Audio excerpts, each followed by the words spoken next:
Bonjour, je m'appelle Maxence Petit-Beauchesne. Moi, c'est Charles-Édouard Simard. Et moi, c'est Vanessa Jean. Et nous sommes les anémones de mer. Moi, je suis une anémone à point blanc. Moi, je suis un anémone rouge du Nord. Et moi, je suis l'anémone plumeuse. Aujourd'hui, on va vous parler un peu de nous et de notre mode de vie dans le fleuve Saint-Laurent.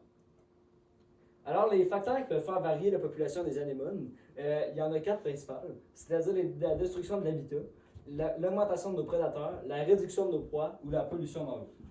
Les caractéristiques de l'anémone à point blanc. Premièrement, je suis très petite, donc je mesure 35 mm par 55 mm. Aussi, je possède entre 50 et 120 tentacules, la plupart possédant un point blanc à la base, donc c'est pour ça que je me nomme l'anémone à point blanc.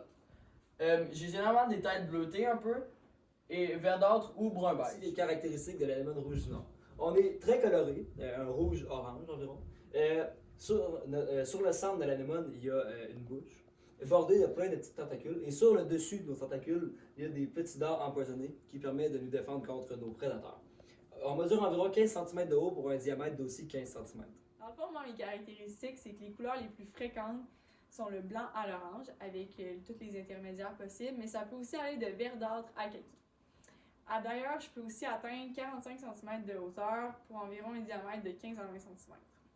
Nous, les anémones à point blanc, on vit jusqu'à 30 mètres de profondeur. On est souvent dissimulés dans les crevasses ou dans les végétations.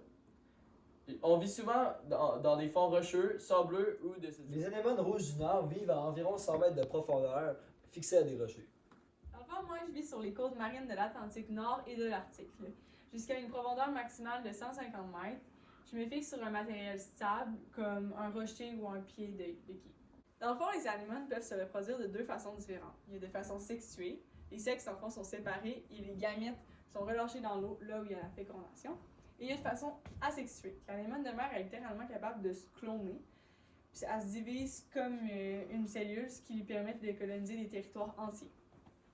Les humains, eux, ils trouvent ça surprenant de voir que nous, les anémones, on est capable de se reproduire seulement en se clonant. Pour eux, il y a un peu plus d'étapes à faire. Le saviez-vous sur moi, l'anémone à point blanc? Tout comme l'anémone rouge du Nord, je possède des dards empoisonnés qui tuent mes prédateurs ou mes proies. Donc, ils servent à se défendre des prédateurs ou à chasser mes proies. Donc, la morale de l'histoire, ne me touchez Le pas. saviez-vous sur moi, l'anémone rouge du Nord? Contrairement aux autres anémones qui, eux, peuvent ramper, l'anémone rouge du Nord, c'est-à-dire moi, je peux aussi nager dans l'eau. Le saviez-vous? Il est possible de croire que les anémones de mer peuvent vivre jusqu'à un siècle. En effet, une anémone de laboratoire a vécu jusqu'à 100 ans, et de plus, elle n'est même pas morte de vieillesse, mais plutôt d'une erreur d'installation. Merci de nous avoir écoutés. On espère que vous avez apprécié. Et que vous en avez appris plus sur notre espèce. Lâchez un pouce bleu!